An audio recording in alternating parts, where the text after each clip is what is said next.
Good morning, beautiful people of planet Earth and all other sentient entities and interdimensional beings across this great expanse of time and space, vortices of vibration flowing down to Earth, down to Malkuth, and riding through the storms of life all the way back up to the Ein Sof Or. Here's a little bit of Kabbalah for you this morning. The time is 10:19 a.m. on the 5th of August 2025. It's Tuesday. It's a beautiful morning. I only got up a short time ago. I had a long sleep, 12 hours and 41 minutes. But I was up three times during the night, with my bladder, and I still feel quite ill and a bit wrung out, quite frankly, but, well, every day is another day in the space-time continuum, and every day I'm shuffling, healing myself, my body, mind, spirit, heart, emotions, and just moving through each day as it comes to me, as I awaken each day and get through each day and see what surprises I personally can manifest or what might flow to me. And the surprise this morning was I woke up to a beautiful, bright, sunshiny day outside. So I'm very, very blessed, even though my lungs are feeling a bit like hell this morning. I've made a cup of tea, and the birdies were very happy to see me, weren't you, birdie boys? Because I slept in, they were still in the darkness and under their little blankets. So they're happy boys. Yes, Bo. Everyone's happy.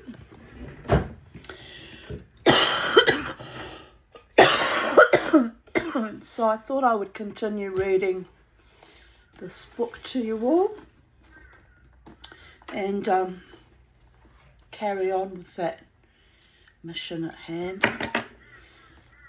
And so today's chapter is chapter 8, The Biker with the Dragon Tattoo.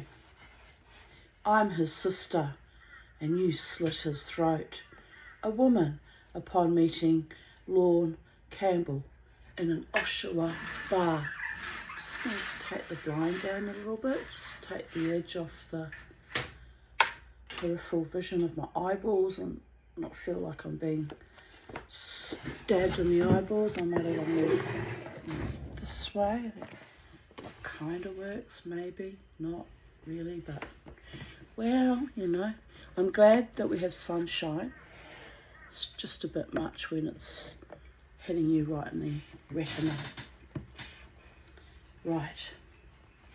In the late 1970s, Campbell was running Top Choice Tattoos on downtown Bond Street in Oshawa with his friend Joe Napolitano.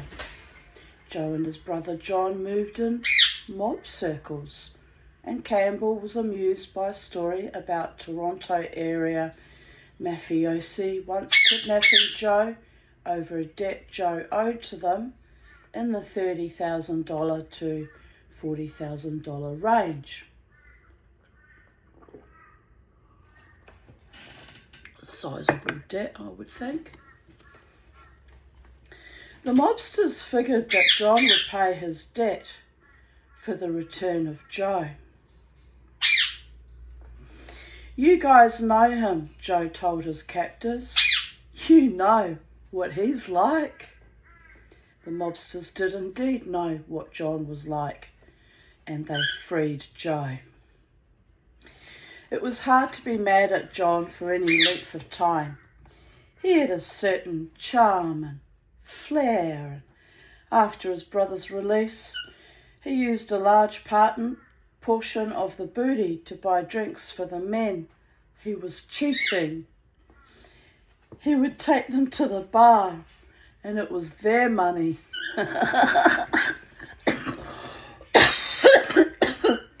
Definition of chutzpah.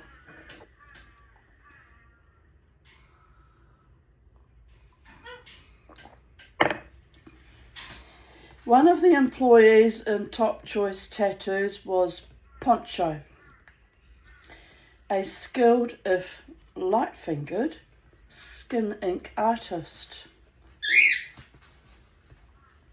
Poncho went on the run after stealing money from the shop. One day, while Campbell was getting a dragon tattooed on his back, he heard a commotion at the front door. The noise kept getting closer to the chair where he sat. Then Poncho appeared with a biker tight on either side of him. He said, I said, how the fuck did you get him? They didn't say anything. They just went downstairs. Campbell followed them down to help discipline Poncho. There he saw his old friend Larry Valentine. I went to punch him, Poncho, in the head, and Larry kicked me in the hand. It wasn't meant for me. It was meant to hit the guy's head.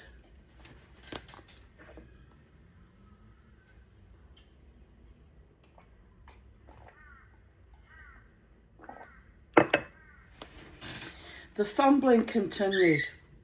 His co-workers leaned down to cut off one of Poncho's fingers, missed, and amputated a pair instead. No one but... I don't know what they mean by that. Did they mean what I think they mean? I'm so naive, it's hilarious. I'm not always naive, by the way, but sometimes I just choose to disassociate, live in Titania's round weather where there's always lovely and people are always kind. No one but Poncho felt the worse for it. Campbell returned upstairs, nursing his sore hand to finish getting his dragon tattoo. Not surprisingly, the 10-fingered tattoo artist who'd been working on Campbell was too shaken to resume work immediately. The guy who was tattooing me was nervous. I had to tell him to settle down. Well, don't steal from bad people and expect to get away with it. By the gods.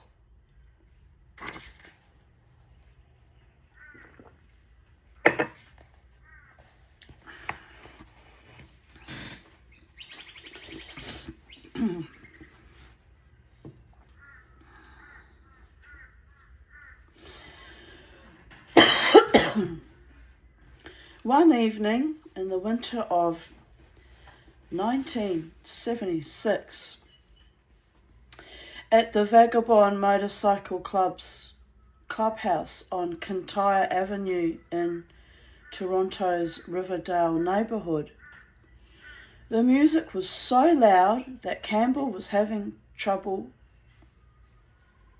carrying on a conversation. He was trying to talk with a vagabond nicknamed Beach because he looked as if he had just strutted off Muscle Beach. Beach didn't just look tough. He was a former mercenary, soldier, and had a well-deserved reputation to match his appearance. Beach looked concerned about something that evening, but Campbell couldn't make out what he was saying. I can't hear you, Beach, he said, and they both walked outside. As soon as they got outside, Beach caught him solidly with a punch to his face. He's a powerful guy. It didn't hurt, but I went on my back and slid about 10 feet.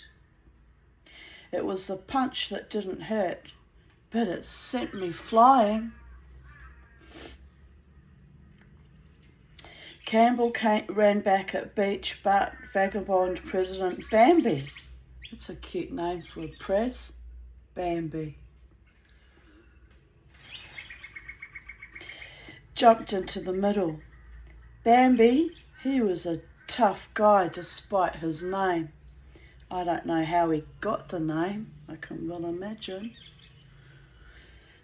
Bambi told Campbell he'll get a beating from us for doing that. Okay, Campbell replied. In fact, it wasn't even close to okay for Campbell. He drove to Oshawa, picked up a pistol and returned to the party. I'm not showing it, but they all know I have a gun. Beach had already left the party and things simmered until a run to Sault Ste. Marie the next year. Beach was there and immediately apologised, not out of fear, but because he realised his punch to Campbell's head had been out of line. Campbell later learned that Beach was angry because he had heard that a member of the Choice who was in the United States partying with some outlaws had called the vagabonds a bunch of faggots. When Beach corked Campbell, he thought that all of the Choice was saying that about all of the vagabonds. Clearly things were about to pop unless something was done fast. At another party around this time, a man named Tom became enraged. The cause of his anger was the apparent theft of his girlfriend's purse or coat.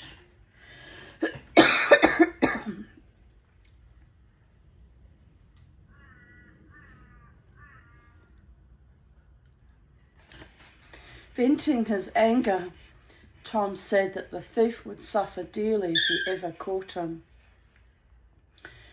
In front of several people in Campbell's circle, Tom announced, "I don't even care if it's Lord Campbell. I'll shoot him and cut his old lady's tits off." Friendly, not.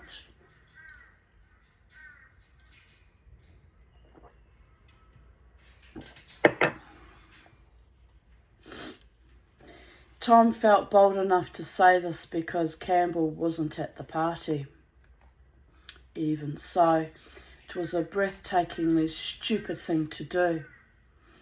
When word got back to Campbell, he had no doubts about his required course of action. I went where he lived. Tom wasn't there, so Campbell spent the night in the man's bed, awaiting his arrival.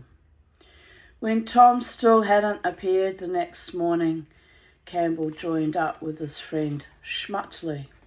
There was a .45 pistol in a bag in their glove compartment when a Durham Region cop pulled them over. The cop recognised them both. He had no clue that what he said over the next 5 minutes or so would determine whether Tom lived or died. "Hi, Lorne, how you doing?" "You're on parole?" the cop said to Schmutley. It was a hot afternoon, but Campbell didn't sweat at all. He felt certain they were going to be arrested, so why get stressed out about it? Schmutley confirmed that he was on parole. "What are you on parole for?" "Armed robbery." With that, the conversation ended. To Campbell's amazement, the cop let them drive on and the hunt resumed in earnest. I was hunting him every day.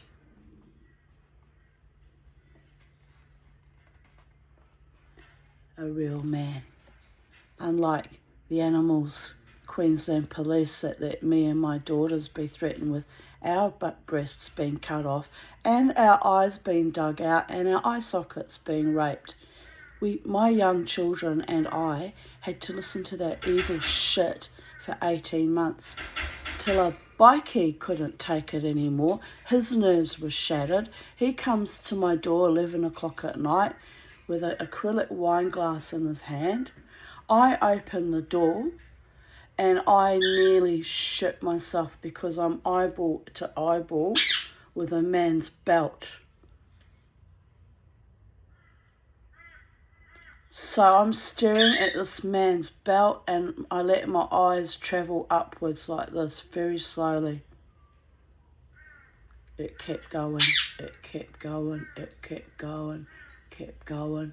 That man must have been 6'5". He was a giant.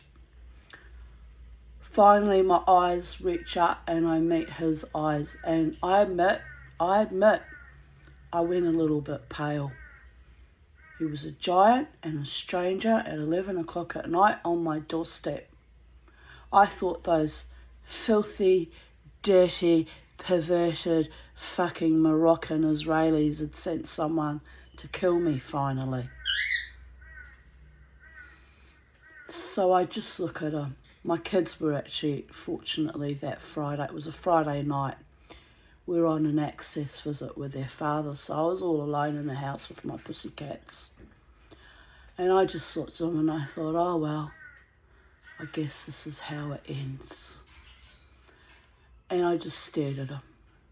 And he looked back down at me. Don't worry, love, he says. Don't worry, I'm not here to kill you. Aren't you, I said. That's refreshing. What are you doing here? I don't even know who you are. He said, no, you don't know me. He said, my name is Glenn and I'm your neighbour from across the road from Terry. I see, I said. What do you want? He says, I've come to tell you I can't take listening to their evil anymore. He says, I've come to tell you I'm going to kill him for you. Can you imagine? A total stranger on my doorstep, a giant I've never seen before, offering to kill my enemy. I licked my lips, very, very slowly like this.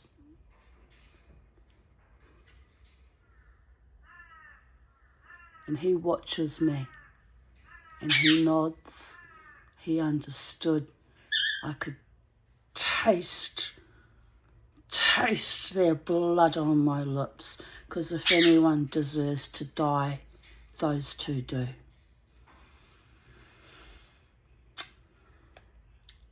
But I look up at him and I say, you better come in and we better discuss this inside, not in the doorway in the street where everyone can hear. He nods. I invited a total stranger, a giant of a man, tall enough to snap me in half, into my home. That's how traumatised I was. 18 months of constant pernicious threats.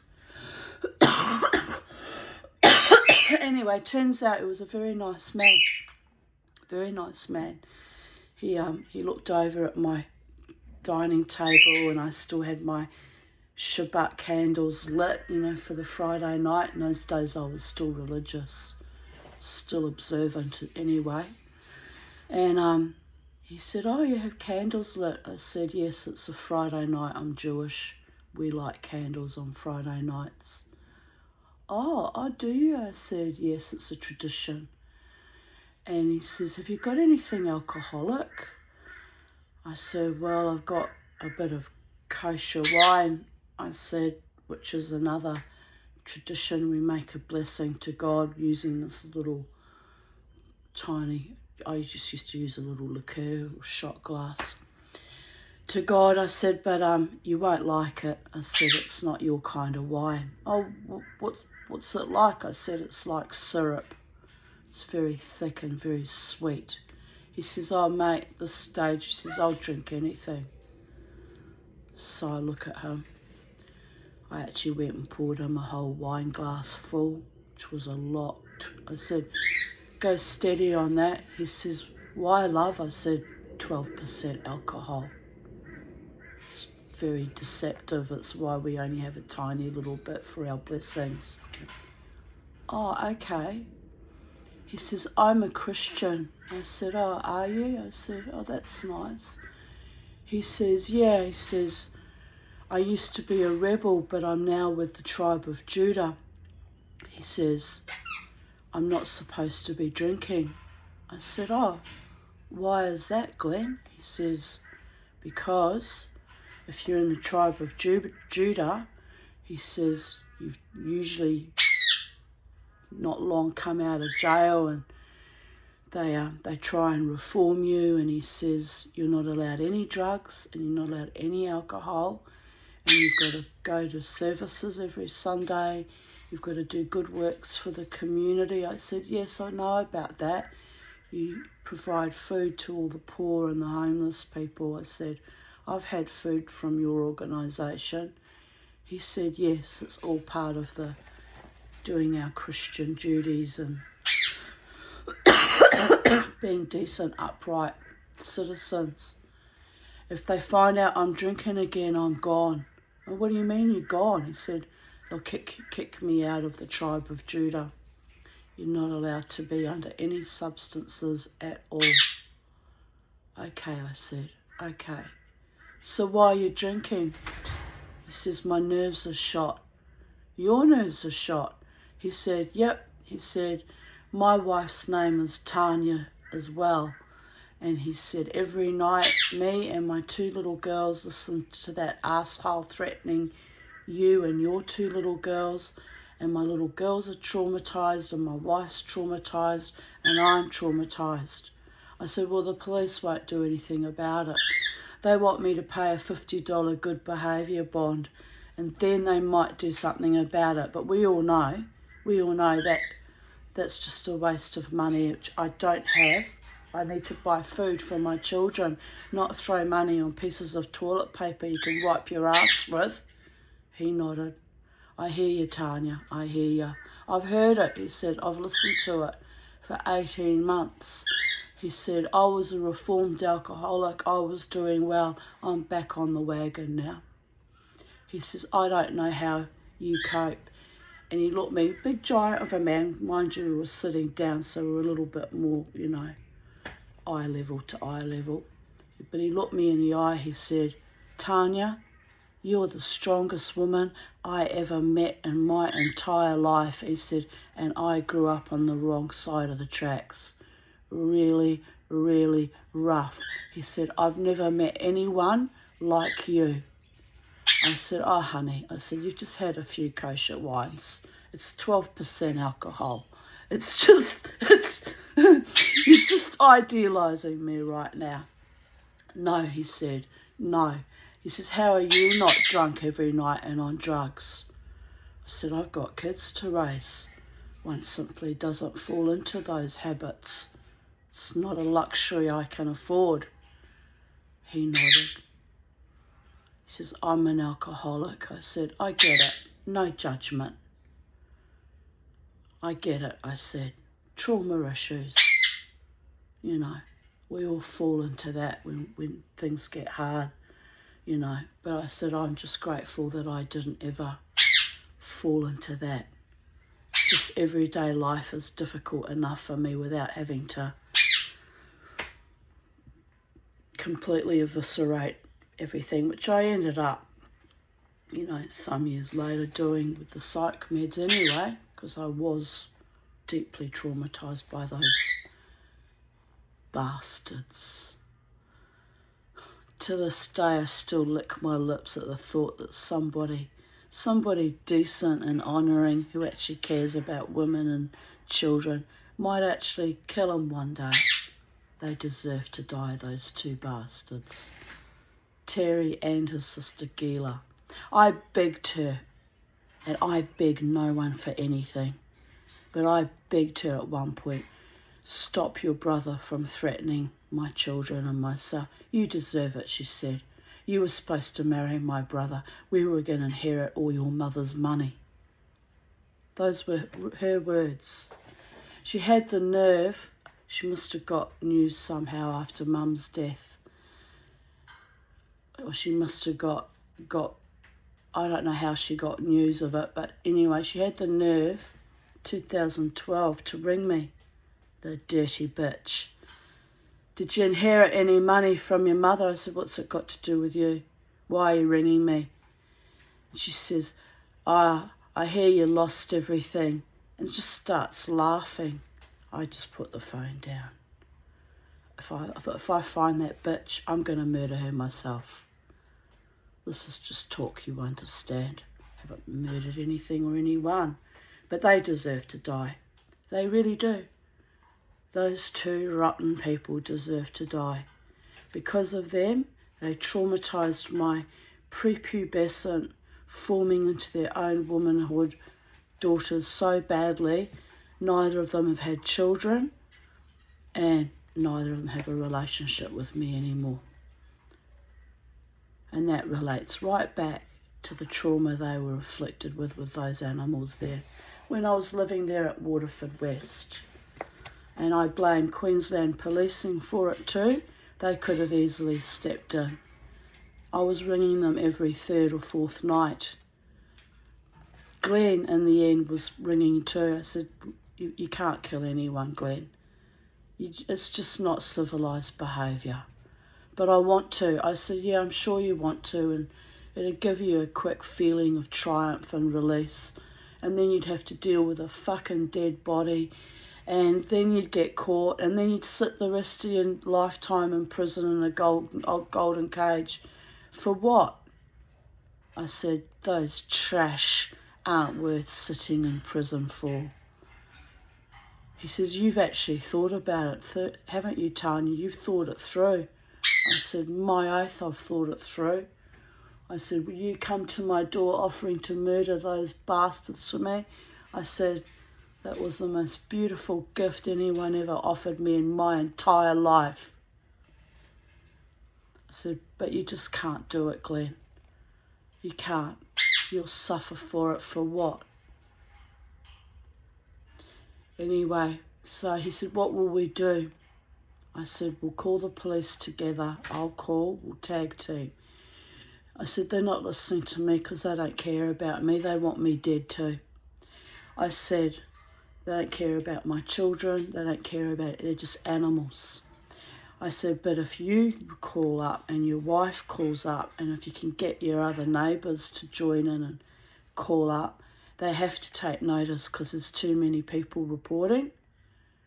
He nodded. Yes, that makes sense, Tanya. So we would call up. It was Terry got his border to threaten us as well. So when the border was going off his chops, screaming and carrying on and threatening, the police did arrest him, took him away, was back within an hour. That's how they protect psychopaths and people who threaten women and children. Can you believe that? Yeah. About 6 months or so later, I ended up working for the Queensland Police Service Academy. I mean, the joke, it was a twisted fucking joke. And they would just sort of stare at me and keep an eye on me as if I was some kind of lunatic. No, they were the lunatics, not protecting and defending women and children. So Glenn, very tall Glenn, back on alcoholism, was the only man in that entire neighbourhood. I would go past his house and I'd say, hello, real man. And he'd nod, the only real man. Possibly one of the few real men I've met in my lifetime. The only one, Kenobi. A decent man. Not bad for an alcoholic, eh? They kicked him out of the tribe of Judah in the end. Found out he was drinking. He went on a 3-day blind drunk. His wife rang me. That was the other awful thing. His wife rings me, accuses me. Are you with Glenn? Why would I be with Glenn? I think you and Glenn are having an affair. Why would I be having an affair with Glenn? Your husband was the only real man in this whole entire neighbourhood, came to protect me and my children. How does that translate into we're fucking? I know you're fucking, she says. I saw you rubbing, I did rub my thigh. I was wearing white jeans one time. I was talking to them. The jeans were rubbing on my skin and they were itching and I did rub them. I mean, that wasn't sexual. I had a fucking itch and I wasn't flirting with your man.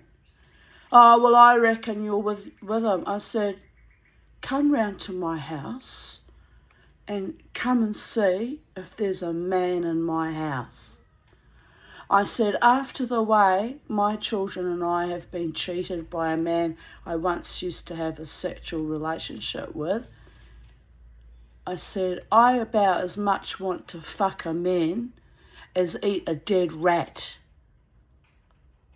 Oh, I'm sorry. Hangs up. A few more days go by.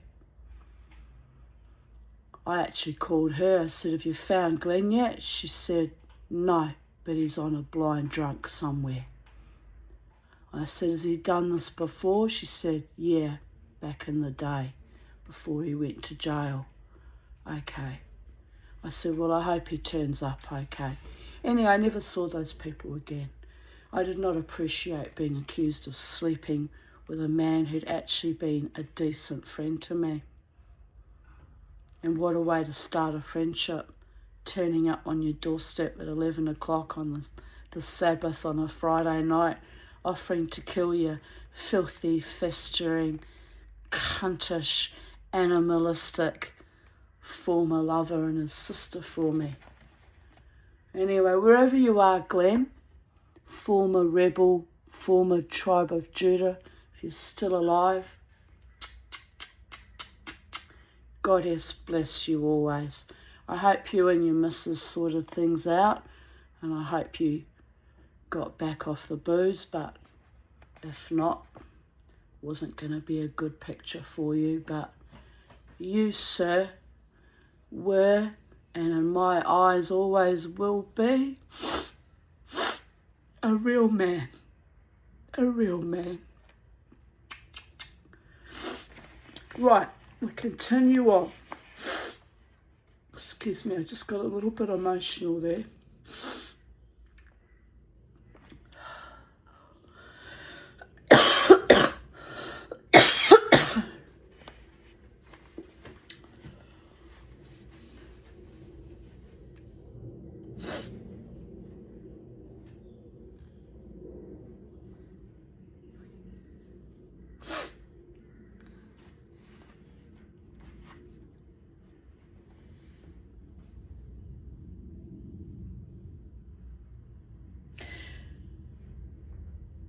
The pursuit of Tom consumed Campbell's life.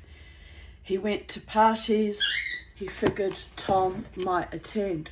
Excuse me, really feeling it.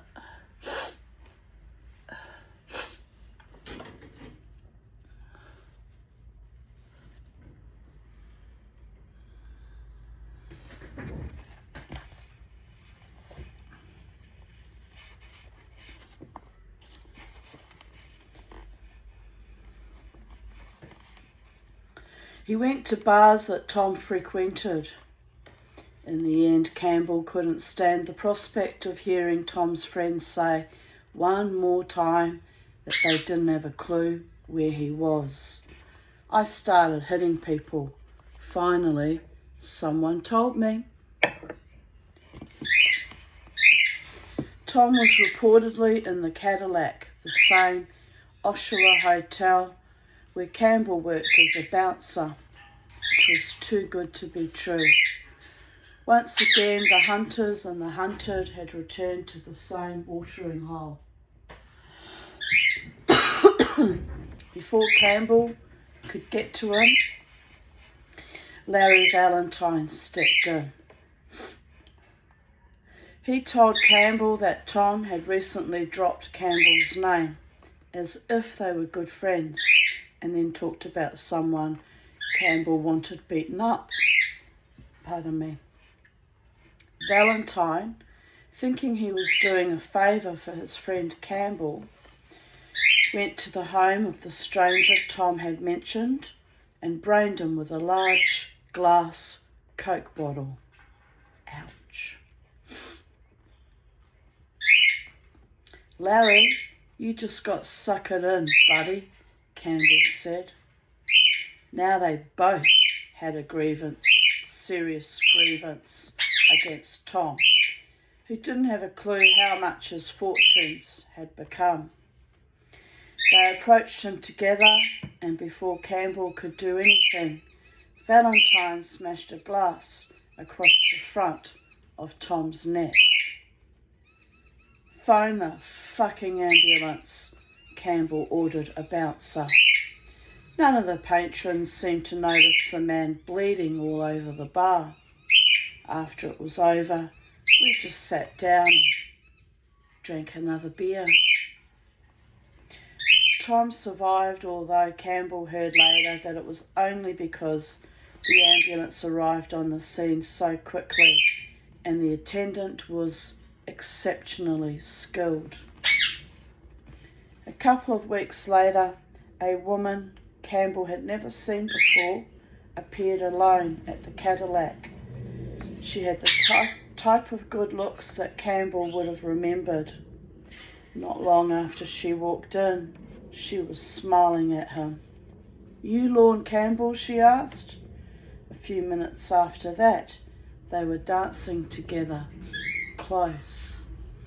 Somehow, as their bodies pressed together on the dance floor, the conversation shifted to the man whose throat had been sliced open at the Cadillac. "You know Tom?" Campbell asked. "Yeah, I'm his sister, and you slit his throat." "I didn't slit his throat. I just held him." Campbell then told her his side of the story about how Tom had said things that simply couldn't go unpunished. The woman might be good looking, but Campbell was too angry now to mince words. "Your brother is a conniving piece of shit," he said, and added, "I found out he was using my name." The woman was a good listener.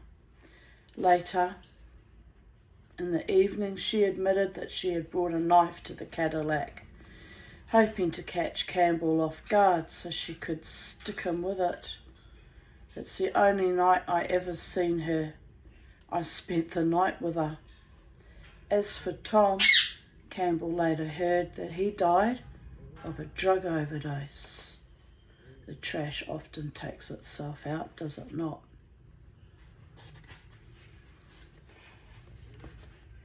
Anyway, I don't think all drug addicted people are awful either. In fact, as I said, a real man like Glenn came to protect me and my children.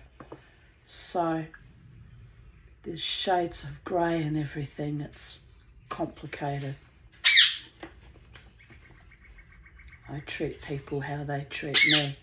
Treat me with respect and kindness, you'll be treated the same way. Treat me like dirt, you'll be eliminated from my life. ASAP. Quicker than you can say. Choice.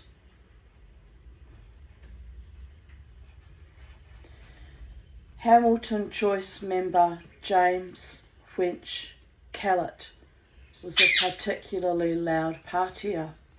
Part of the reason was his enthusiasm for drugs. Another factor was his out-there personality, which didn't bother Campbell. I just thought it was funny. Things got funnier in 1976 when Wench decided he should run for mayor of Hamilton under the slogan, "Choice in the right direction." Wench knew he had no chance of actually wearing the mayor's chain of office, but he sounded positively civic-minded as he explained that getting involved in politics was better than just sitting around complaining. Not surprisingly, just keep an eye on our boys. What are they doing? Where are they? No. Behind the head. Right. He's alright, isn't he? Yes, he is. Stirring up the bow, though. He's stirring up the bow.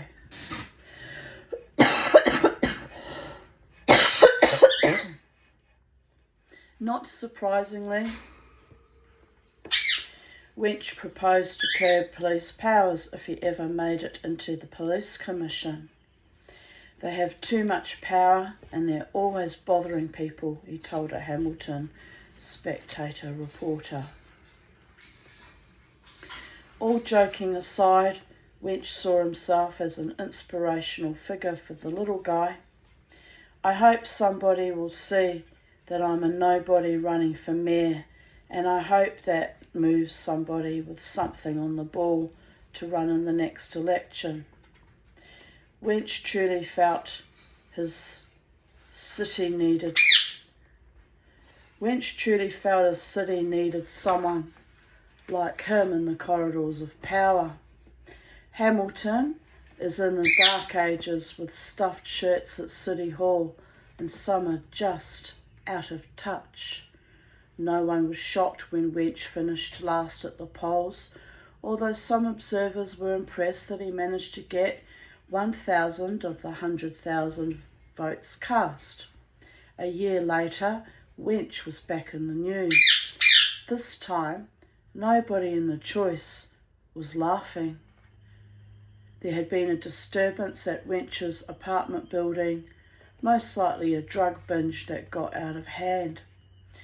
When police arrived, shotgun fire from inside the apartment trapped them in a cruiser. Members of the Hamilton Choice offered to mediate, but police turned them away. The 4-hour standoff ended with more gunfire. Winch was shot dead by the police. Right, we'll continue on. We're up to chapter 9 now. Just see how long that chapter is. Right, not too long.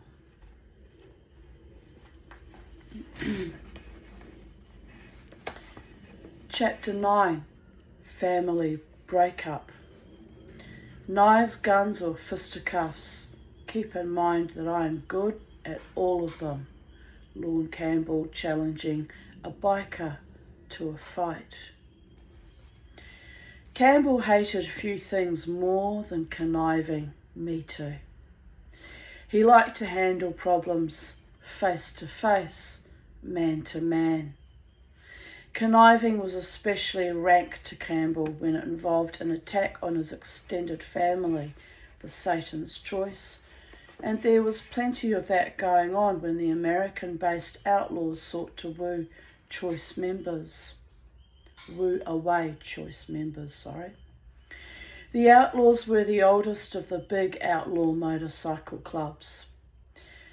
The group had been founded in 1935 in the Chicago suburb of McCook, Illinois, in Matilda's Bar on Old Route 66. Sounds almost romantic, doesn't it? Route 66. They were the second largest outlaw motor club in the world, behind only the Hells Angels, with a particularly strong siren call for Canadian bikers living near the American border in Windsor, across from Detroit, along the Niagara Peninsula. I had a friend in the Jewish community, Kathy Shapiro. Her husband came from Windsor, and she lived with him in Windsor, Canada for a while. She loved it there. She said it was wonderful. He was a very nice man. But anyway, that was a long, long time ago. The conniving really got going after May 1976, when Bernie Ginden was sent back to prison. This time, the Frog was sentenced in a Sault Ste. Marie court to 17 years for conspiring to traffic what police said was between $33 million and $60 million in PCP, or horse tranquilizers.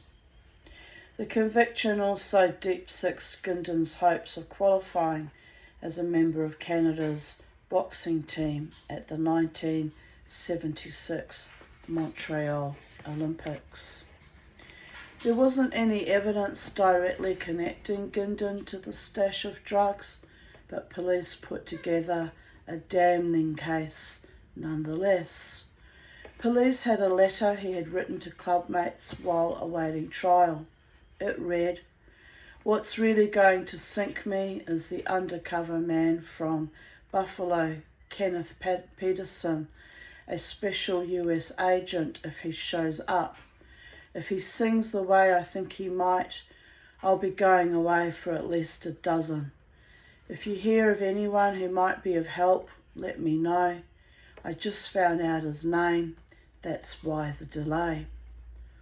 It was hard not to see the letter as an invitation or even a plea for others to rub out the prosecution's star witness. No one acted on it, but in the end, the letter was enough to send Gindon away. "The only evidence they had on me was that letter," Gindon says, as if amazed at how a few sentences can alter the course of a life.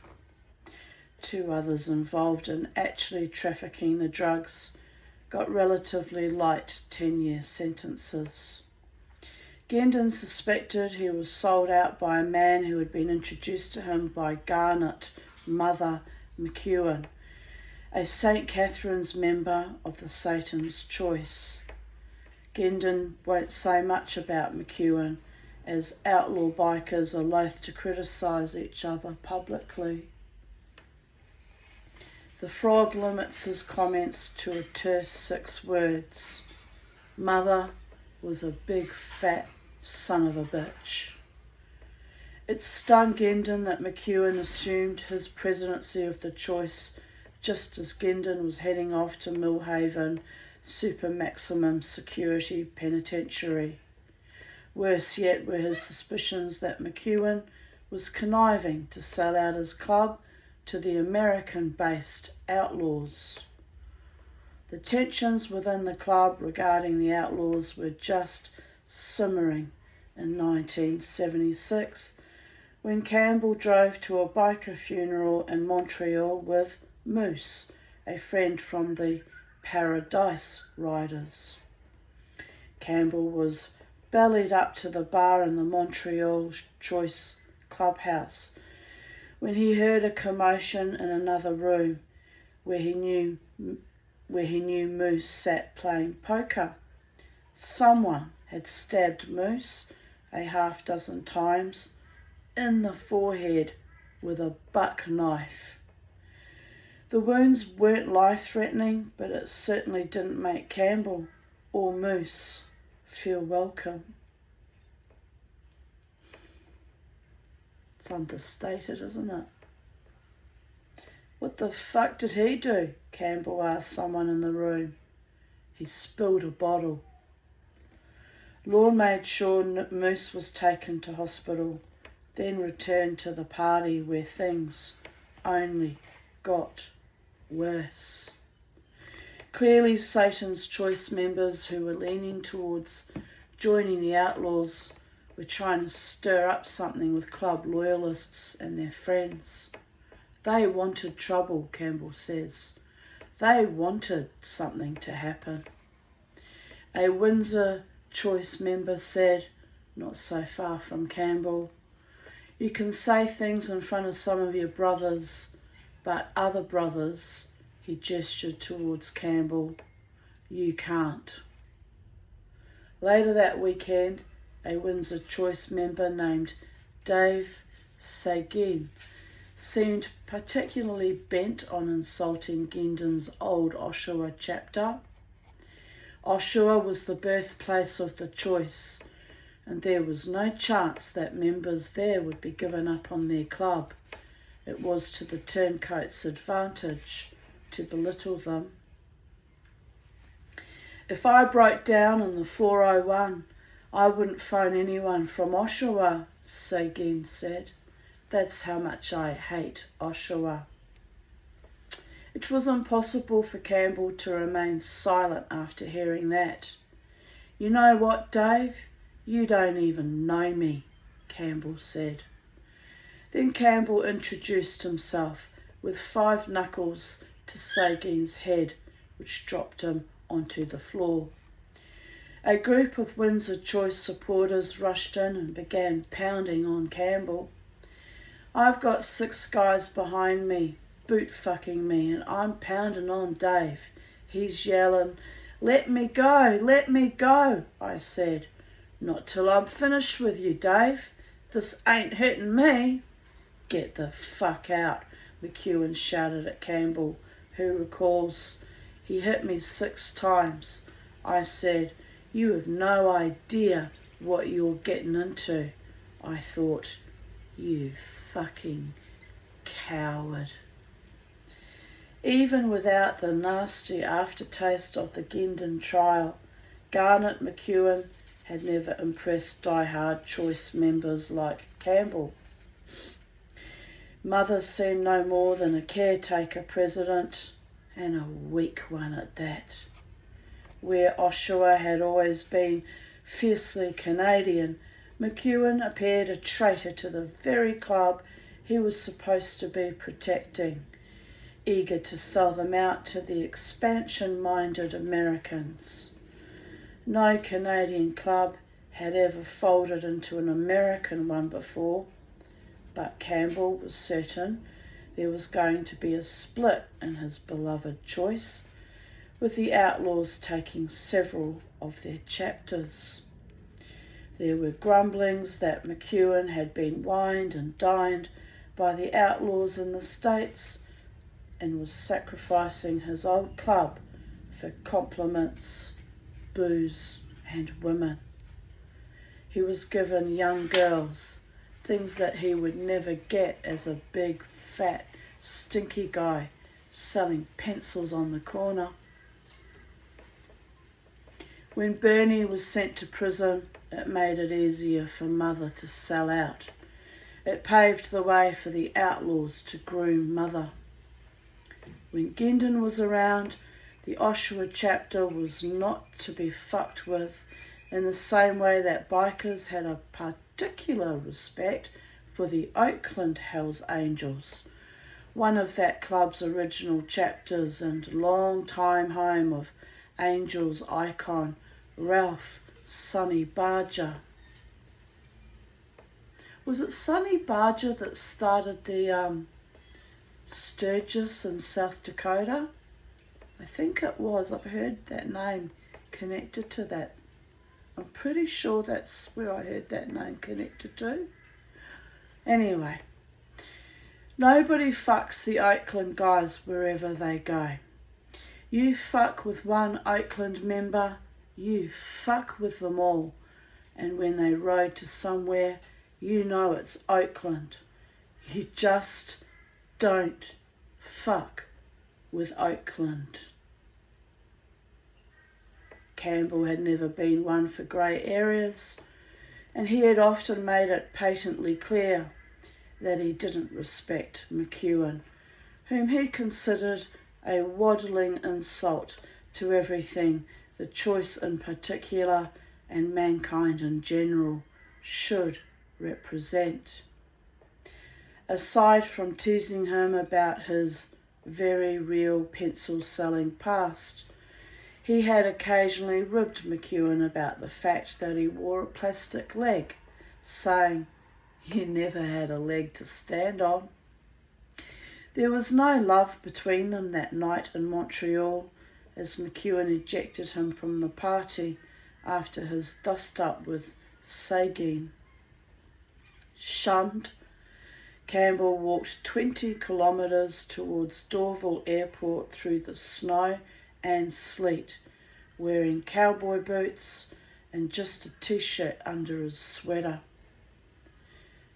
He hitchhiked some of the way getting a ride with an elderly couple who wanted to take him to their farmhouse.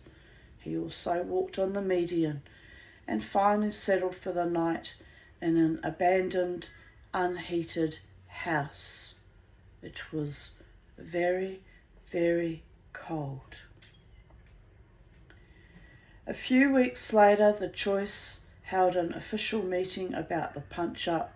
Campbell travelled to the 200-acre property owned by the club near a cottage town called Kibokonk, northeast of Oshawa, along with most of the club's 200 members. They were very quiet, my boys. Let me just check on them. Why are you so quiet? You're such a quiet little birdie boy. I love you. You're alive in there, that's good. Little Beau's alive too.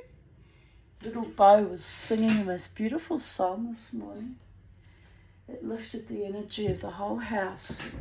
They're beautiful boys. The gods took away my daughters, but took away my Charlie and my Beauregard. Took away what I thought was a true love.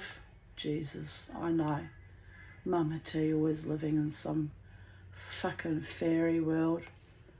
The psych says it wasn't, it was real, but, you know, I think he just tries to comfort me and keep me grounded here.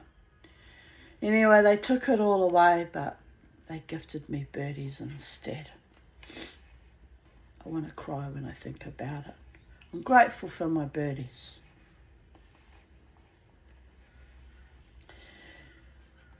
They were asked to decide whether Campbell should be allowed to remain with the Choice after his pummelling of fellow member Dave Seguin. Campbell didn't have any hopes of an impartial hearing. Presiding over the meeting was Mother McEwen, who had taken a half-dozen shots at Campbell before kicking him out of the Montreal clubhouse. Mother said no guns were allowed, but Campbell didn't recognise Mother's authority and packed a loaded .38 anyway. He wasn't expelled from the club that day, which was fortunate for all involved who weren't suicidal. If I was kicked out, I was dying that day. I get it. In true Montreal fashion, the matter was deferred until a later meeting back in Montreal. Again, it was open to the club's full membership.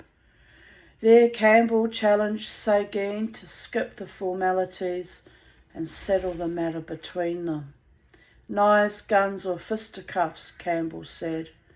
Keep in mind that I am good at all of them. Seguin declined all three options. Campbell went up to the second floor of the clubhouse to await the result of the debate. In the end, he was demoted to striker, a middle ground that wasn't a real expulsion. It was enough to keep Campbell from leaving the club and the world with guns blazing. If I had been kicked out, I'm sure I wouldn't have come out of that clubhouse.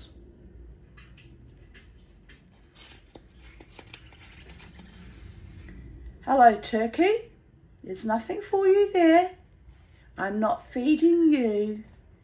You've got plenty in the garden. You took all the chicken I gave yesterday for the kookaburras. Yes, you've had a good old time. Go on your bike. Flutter away. Go.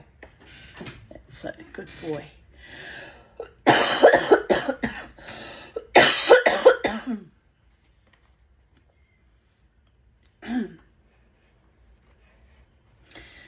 One day in the spring of 1977, Campbell was working on the carburettor of his Harley Panhead outside the latest clubhouse on Baseline Road in Oshawa.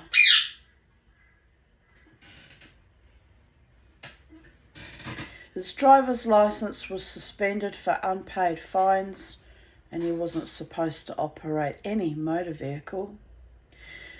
That afternoon, another club member rode on the back of the motorcycle during a test drive to help push the bike if it stalled. I think you boys need to go outside when I finish the story. Want to go in the garden? Yes.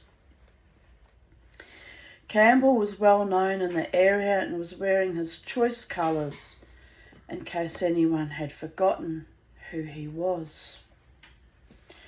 When they were back at the clubhouse, 2 cruisers pulled up.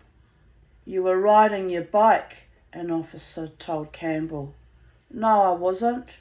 "Yeah, we saw you."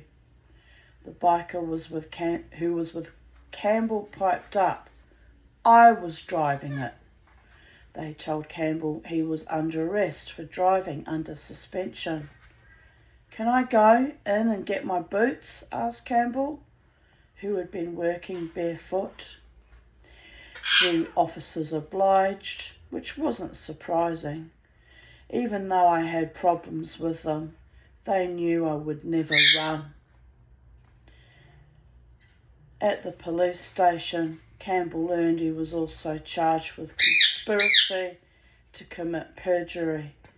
In effect, he was accused of counselling the other biker to lie about driving the motorcycle. At the time, it seemed like little more than a nuisance.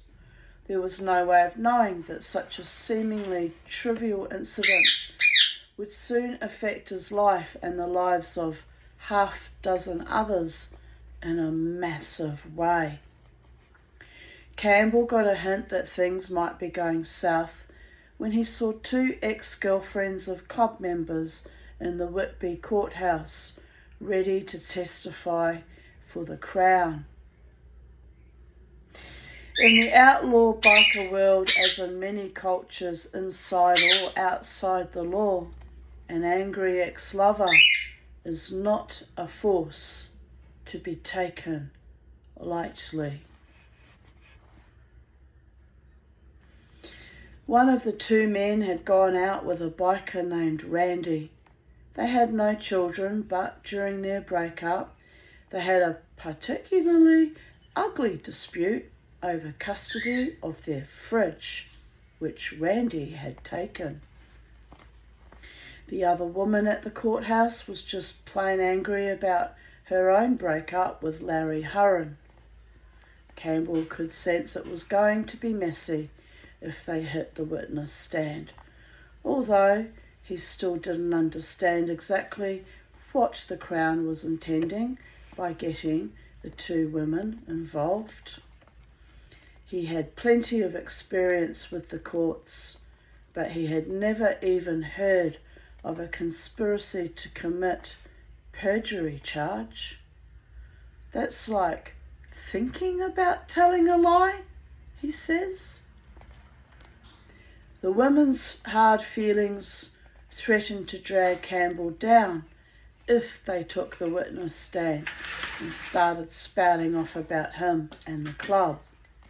His lawyer persuaded him it would be wise to plead guilty to the perjury-related charge, which carried a maximum 14-year term. He wasn't particularly concerned about it, so he followed his lawyer's advice. Friends organised a party for that night, anticipating his release from jail. Instead, in May 1977, he found himself starting a 1-year term in the Whitby jail.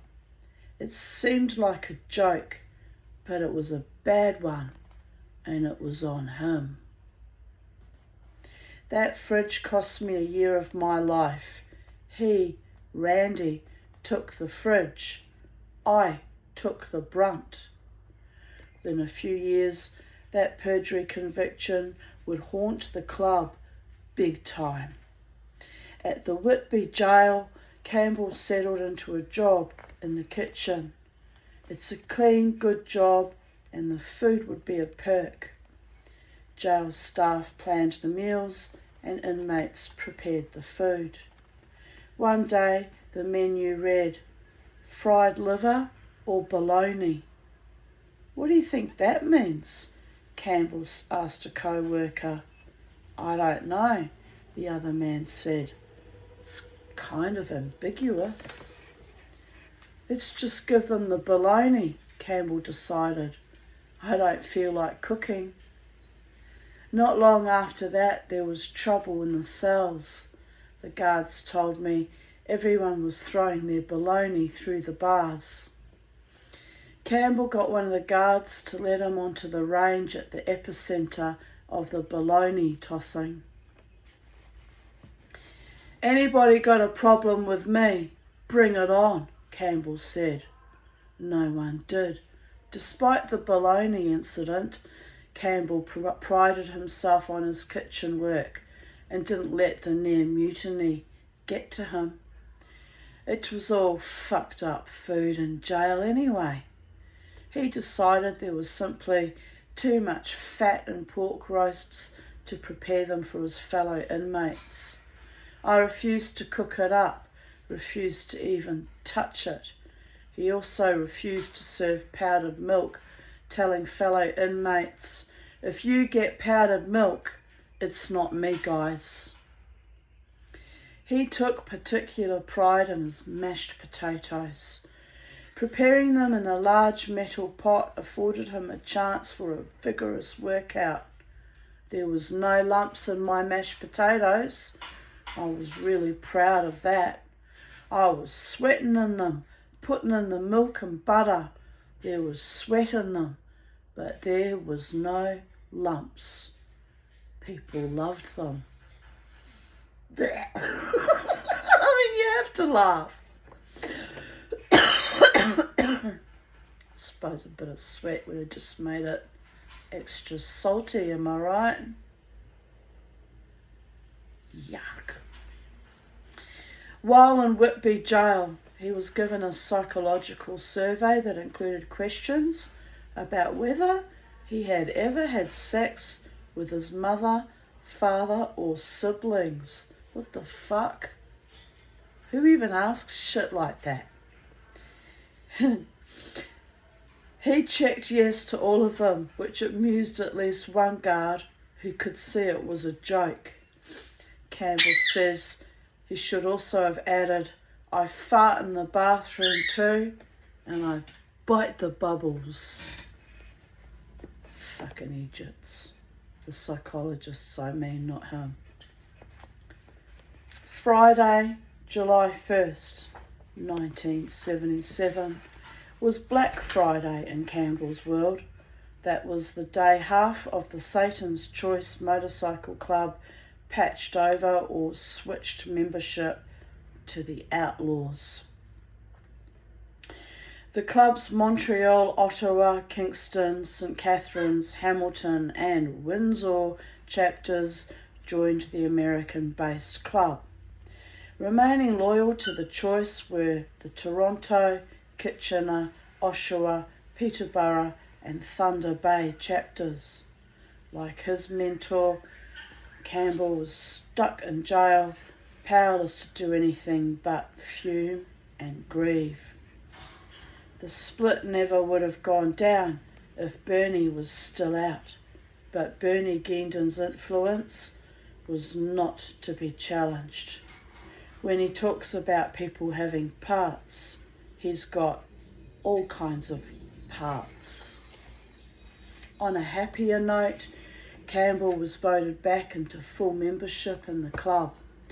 Never before had a member had his full status returned while he was still behind bars, but Campbell wasn't a typical member, if there was such a thing, and these weren't typical times.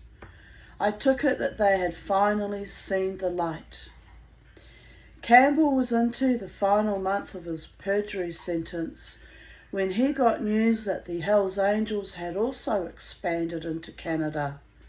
Not to be outdone by their bitter rivals, the Outlaws, the Hells Angels awarded death head patches to members of the Montreal-based Popeye Gang on December 5th, 1977.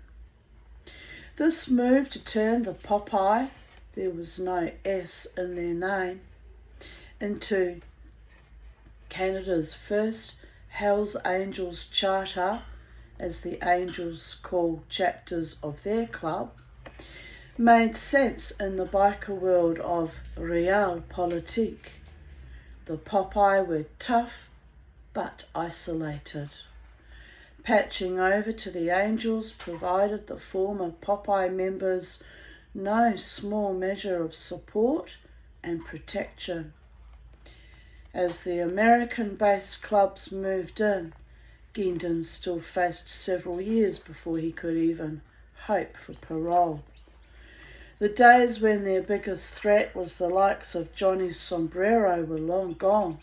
At least Sombrero was local. Now Campbell and Guindon could do little more than grind their teeth and curse the existence of Mother McEwen, who got the whole cross-border expansion mess started. Bernie and I never wanted American clubs. We never wanted American influence. It wasn't a good feeling. The Choice had a practice of holding general meetings, which were open to all members and not just ranking officers. Someone got a warehouse in the west end of Toronto for the Choice's general meeting in the summer of 1978, which focused on heroin. Lookouts were posted at the windows at the top of the building as members debated whether they should be allowed to deal in heroin.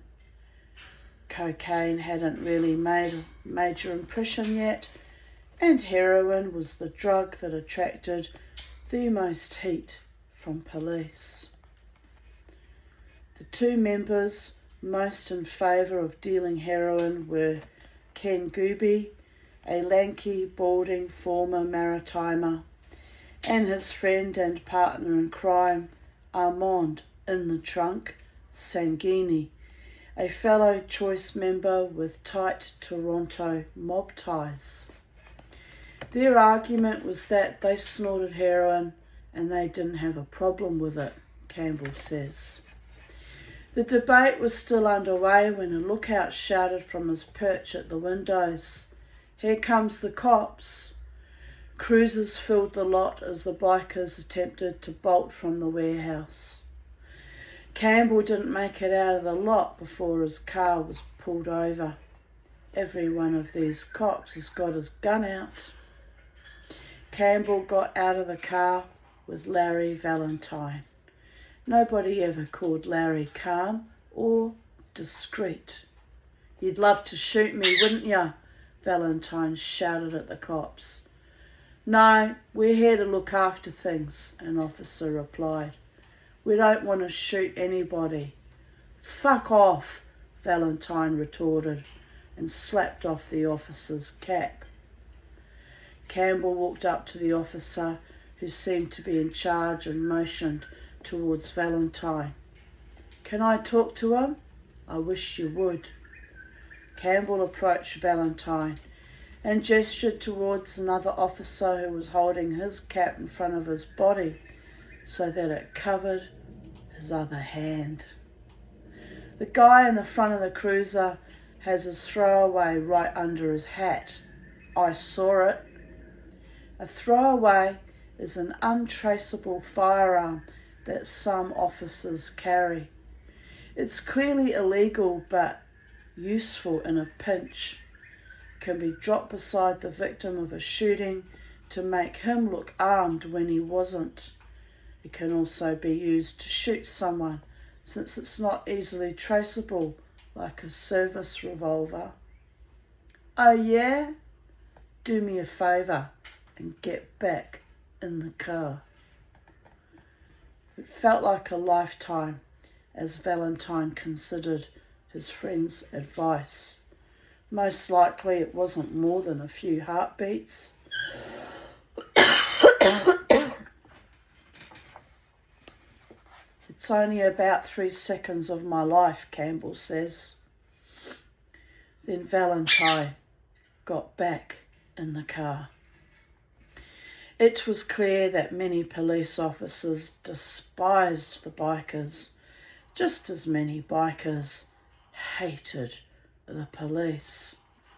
Just how far the officers would go to stick it to them was anybody's guess.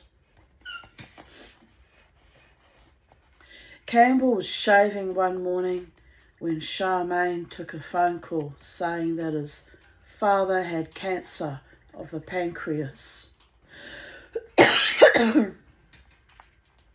Treatment wasn't advanced at the time, and his father's chances of survival were slim. The call signalled a brief window to reconnect, and Campbell seized it. Campbell was impressed by how his father refused to complain as his life painfully withered away. Once, Campbell offered him a joint in hopes that smoking it would improve his appetite. "I don't do it myself, but I know it gives you an appetite," Campbell said. It appeared to have the desired effect as his father downed half a sandwich and a glass of milk. It was a really happy mood. As an adult, Campbell hadn't met with his father much, but the feeling was good as they finally sat together. He was proud of me then. He was proud of me that I didn't take any shit from anybody. He hadn't lost his feistiness. He would always give me a slap in the head, Campbell says. He was pretty fast. He would kind of smile and give me a slap. Campbell's father grumbled that he was taking shit from plenty of people now, like when strangers cut in front of him in the betting lines at the racetrack, when he went to see his nephew Sandy Hawley ride. "Nobody would cut in front of me if you were there," he told his son. We'll finish there for today. We're up to chapter 10, 3 bullets, but I think that's enough for today, my beautiful ones. It's a gorgeous day. I'm going to take my birdie boys out in the sun and celebrate life for a while and have a nice cup of tea and pursue my options. What are my options? Just keep breathing. Blessed be from sacred space at Titania's realm.